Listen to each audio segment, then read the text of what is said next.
நம்ம பண்ண design customer பிடிக்கலன்னு சொல்லிட்டாங்களா? ஹலோ எவ்ரிவன், இன்னைக்கு நம்ம பேஜ்ல என்ன பார்க்க போறோம்னு பார்த்தீங்கன்னா, இந்த பியூட்டிஃபுல்லான நெட்டட் ஆரி ஒர்க் ப்ளவுஸை பற்றி தான் பார்க்க போறீங்க. கொஞ்சம் நாளா நம்ம சேனல்ல சரியா வீடியோ போட முடியல. இனிமே நம்ம சேனல்ல ரெகுலரா வீடியோஸ் வந்துட்டே இருக்கும். அந்த வீடியோலாம் நீங்க பார்க்கணும்னு நினைச்சீங்கன்னா நம்ம சேனலை ஒரே ஒரு சப்ஸ்கிரைப் பண்ணிடுங்க. ஆக்சுவலி நம்ம வேற ஒரு ப்ளவுஸா கஸ்டமருக்கு ஒர்க் பண்ணி கொடுத்தோம். பட் அந்த ஒர்க் கஸ்டமருக்கு சாட்டிஸ்ஃபைட் ஆகாதனால நம்ம அதுக்கு பதிலாக இந்த ஒர்க்கை வந்து பண்ணி கொடுத்துருக்கோம்.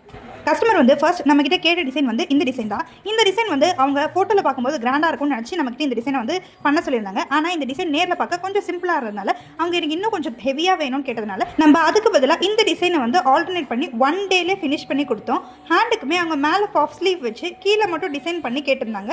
அந்த டிசைனையுமே நம்ம ஃபுல்லாக சேஞ்ச் பண்ணி ஃபுல்லாகவே நெட்டடில் ஒர்க் பண்ணி கொடுத்தோம். டைம் இல்லாதனால அதோட அவுட்லுக் ஃபோட்டோ எடுக்க முடியல. கஸ்டமருக்கு அந்த டிசைனும் ரொம்ப பிடிச்சிருந்தது. ஆனால் அவங்களோட ஃபங்க்ஷனுக்கு கொஞ்சம் ஹெவியாக இருந்தால் நல்லா இருக்கும்னு ஃபீல் பண்ணதுனால நம்ம ஆல்டர்னேட்டிவாக வேற ப்ளவுஸ் டிசைன் 1 டேலே சோர்ஸ் பண்ணி கொடுத்தாச்சு. இந்த வீடியோ உங்களுக்கு பிடிச்சிருந்தா ஒரு லைக் பண்ணிடுங்க. ரெண்டு டிசைன்ல எந்த டிசைன் உங்களுக்கு பிடிச்சிருக்குன்னு மறக்காம கமெண்ட்ல சொல்லுங்க. Until then, next video meet பண்ணலாம். டாடா பாய்.